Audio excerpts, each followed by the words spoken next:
We've picked up a lot of hidden secrets and Harry Potter Easter eggs that are hiding in plain sight in the recent Hogwarts Legacy reveal, and I'm going to walk you through 10 of them, which I think you're going to find super interesting, so let's just apparate straight on in. Now, this game will be taking place in the 1800s, and up until now, Warner Brothers and Avalanche have been very ambiguous on a precise date, and there is a reason for that, because Alan Tu, the game director, said that we place you in the 1800s to ensure that you are never overshadowed by any other hero, and up until now, that's given us the impression that this game is very much a clean slate with new stories to be told, where we're going to be exploring new characters and not necessarily getting involved with some very well-known names within the current HP universe. And I think that is going to be the case initially with the base game release, but this is where it does get interesting, because in the State of Play trailer, we are shown the Daily Prophet front page where it says truth or gobbledygook. Gobbledygook being the official language of the goblins, by the way, so a very nice tabloid-centric play on words there. But I want to bring your attention to the date on the paper itself. It says Monday, September the 1st, 1890. Now, September the 1st, first and foremost,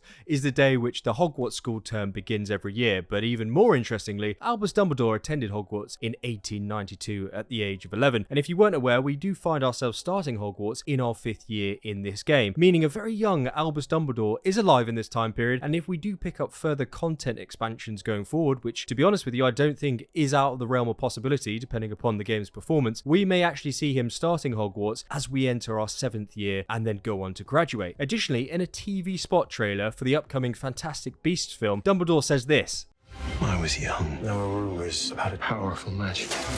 And I think this ties in quite perfectly to our Hogwarts Legacy journey, as this whole game story is based on an ancient powerful magic which we are told we are at the heart of. Definitely food for thought though, and I would love to see him appear, even if it is down the line. Now let's go through some Hogwarts-centric Easter eggs in the trailer, the first being a picture of Wendelin the Weird, which you can slightly catch a glimpse of on the wall to the right-hand side here. Funny story about this one, Wendelin became a famous witch in the 14th century for casting a flame-freezing charm on herself and allowing to be willingly burnt at the stake 47 times because she enjoyed the tickling sensation of the flames. We've also got another painting of the Fat Lady here, who famously guards the Gryffindor common room. Looks like they've gone with a more official and traditional looking Fat Lady as seen in the Philosopher's Stone film, rather than Dawn French from the Prisoner of Azkaban films and onwards. And speaking of the Prisoner of Azkaban, in this shot from the trailer, we can also see another Easter egg here, where the painting is the same bridge where Dementors attacked everybody on the train. Shout out to Movie Flame on finding that one, great spot. Link to his channel is of course in the description. And if you are wondering how we're going to be awarded with house points throughout this year, well,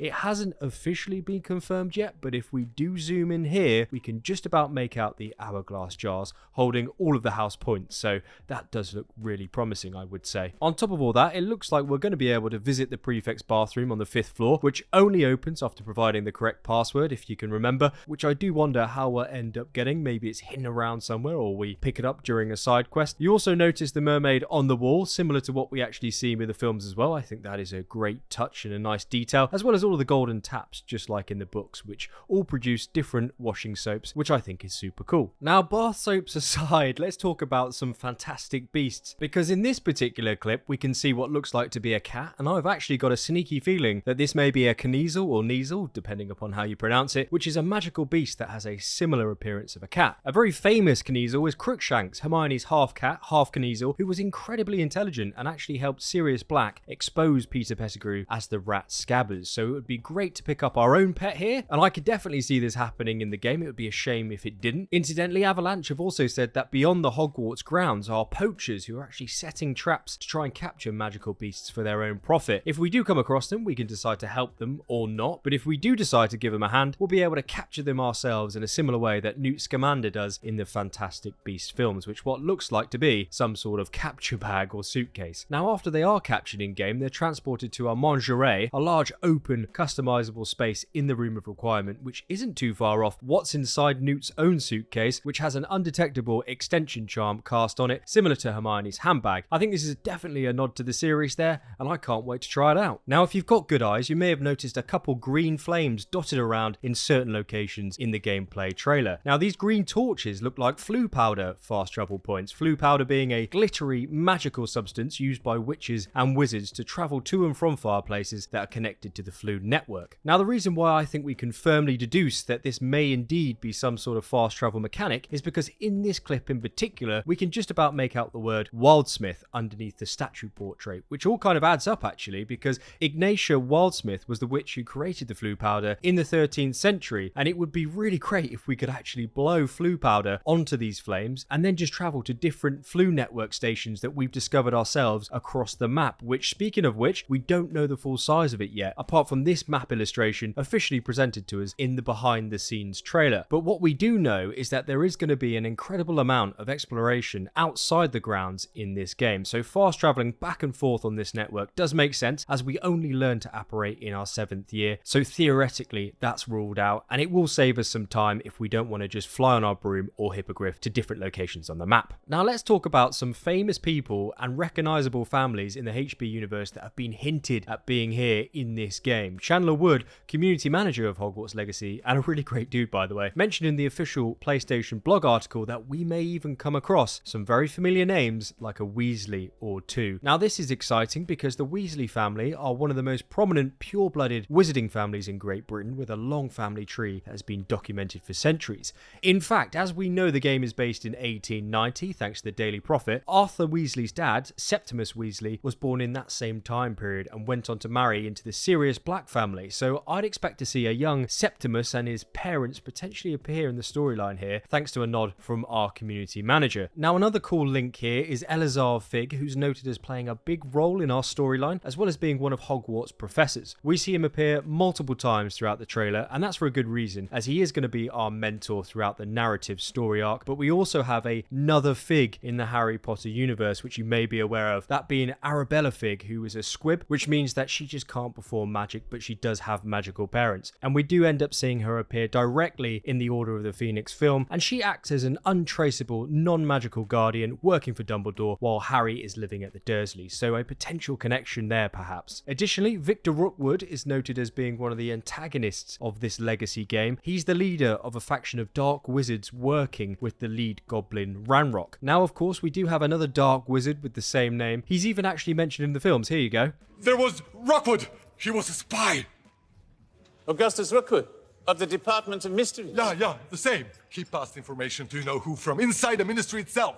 And there we are, he was a spy working inside the ministry, feeding Voldemort valuable information, who was later sent to Azkaban. So we've got two dark wizards with the same surname of Rookwood within the last 100 years. So this could be a coincidence, but in all honesty, I don't think it is. They could have purposefully created new names if they wanted these characters to be separate. And I think this is a nice way for them to subtly link the modern day HB universe to the 1800s one that they're setting the scene with here. But we're just going to have to wait and see. And by the way, if you have enjoyed the video so far, and if it's not too much trouble, leaving a like down below lets me know that you like this type of content, and it also helps push it out to more people for them to hopefully enjoy, so thank you very much. Okay, let's talk about the sorting hat scene in the trailer. I think it looks awesome first and foremost, and I can't wait to get more details on the specifics around it in the coming months, but I do want to bring your attention to this dude on the left hand side here. That's because the headmaster's chair in the Great Hall is empty in the scene just before this one, and we can actually see him walking through the students towards the sorting hat platform. And I think we can also deduce here that this man is perhaps the headmaster. And canonically, the headmaster of Hogwarts in this time period is none other than Professor Phineas Nigellus Black, who was Sirius Black's great-grandfather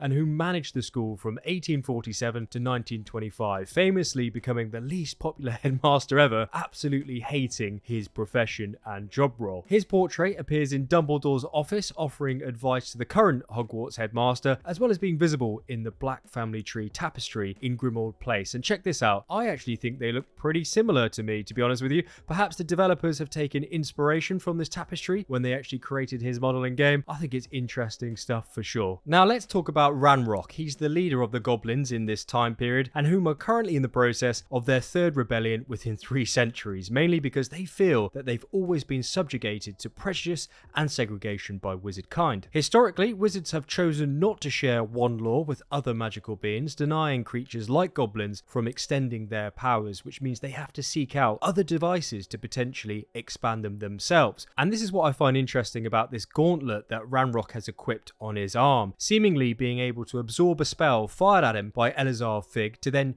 channel that into some sort of counter shockwave of power right back at Fig himself, almost like a goblin Thanos. Now, jokes aside, when it comes to canon, goblins can perform magic without wands. In fact, so can wizards, to be fair. However, within goblin society, a goblin leader rises to that elevated position not necessarily due to their charisma or leadership skills, but rather due to their skill with metalwork as metalsmiths. A good example of this goblin work is the Sword of Gryffindor, where it's designed to absorb energy around it that actually makes it stronger. Harry, of course, used it to kill the basilisk in the Chamber of Secrets, subsequently causing the sword to then be imbued with this highly potent and useful basilisk venom. And as we've just discussed, since goblin made items absorb what makes them stronger, the sword was then able to destroy Horcruxes. It's kind of like another notch on its belt. So it seems that Ranrock, presumably the best metalsmith of his kind in this time period, has risen to the rank of a goblin supreme leader and is utilizing his creations to help against the fight of wizard kind. We also see the chandelier of Gringotts in the trailer and the minecart used to travel from vault to vault, which can only be operated by a goblin. So it looks like we're going to be venturing underground in Gringotts, which I'm very much looking forward to. Now, Chandler also mentioned in the PlayStation blog article that our ties to ancient magic put us on a collision course with Ranrock,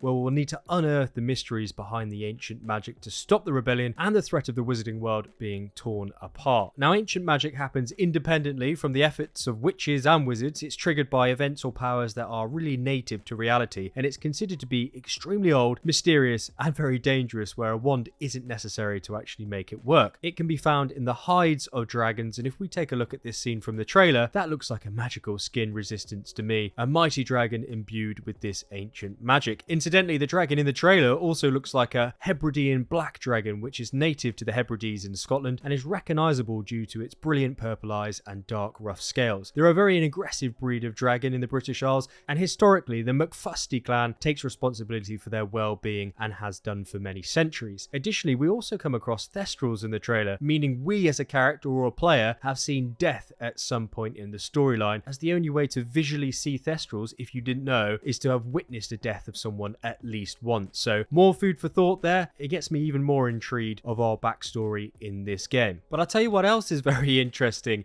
and it's the dark magic that's been shown to us so far, because the official line from the studio is, "Be careful where you choose to explore, as it may lead you down a darker path," followed by a clip of us performing the Avada Kedavra spell, as well as some dark ancient magic finishes on some NPCs. Now, it's not specified by Warner Bros. If we can actually choose a dark wizard path, similar to Star Wars, the Knights of the Old Republic mechanic, if you actually played that game, where you could choose to be a Jedi or a Sith. But it does seem like we're going to be able to kill in this game as a witch or wizard. And this scene in particular, it's a nice dueling Easter egg, I think, which looks very similar to the Priori Incantatum reverse spell between Harry and Voldemort, but also can be seen in a similar effect when Arthur Weasley duels a Death Eater at the Battle of Hogwarts, as well as Dumbledore versus Voldemort in the Ministry of Magic. But what I do find even more intriguing, though, is the visuals of the talents and abilities menu. We're shown 3 at first, those being the Room of Requirement, Stealth, and then Core, but the final 2 are omitted, and I've got a feeling these may be ancient and dark magic talent tree options, where we'll be able to prioritize that type of magic if we prefer to do so. But again, yeah, that's a little bit of speculation there,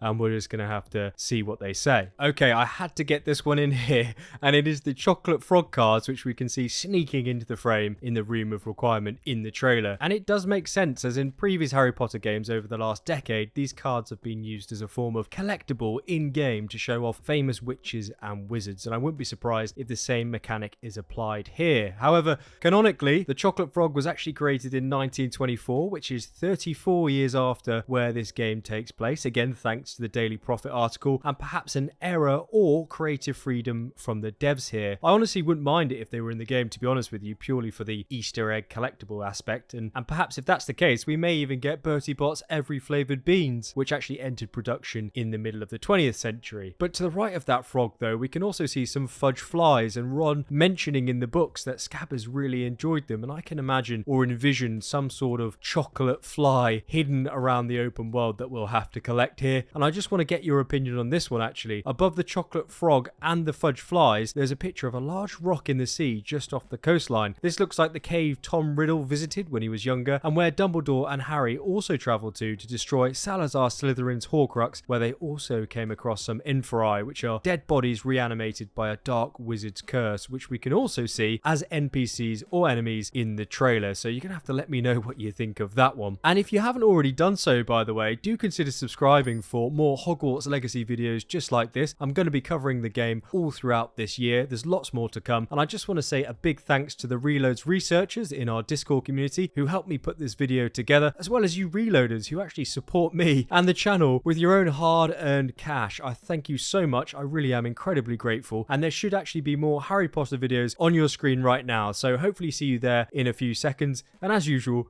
coffee's on me.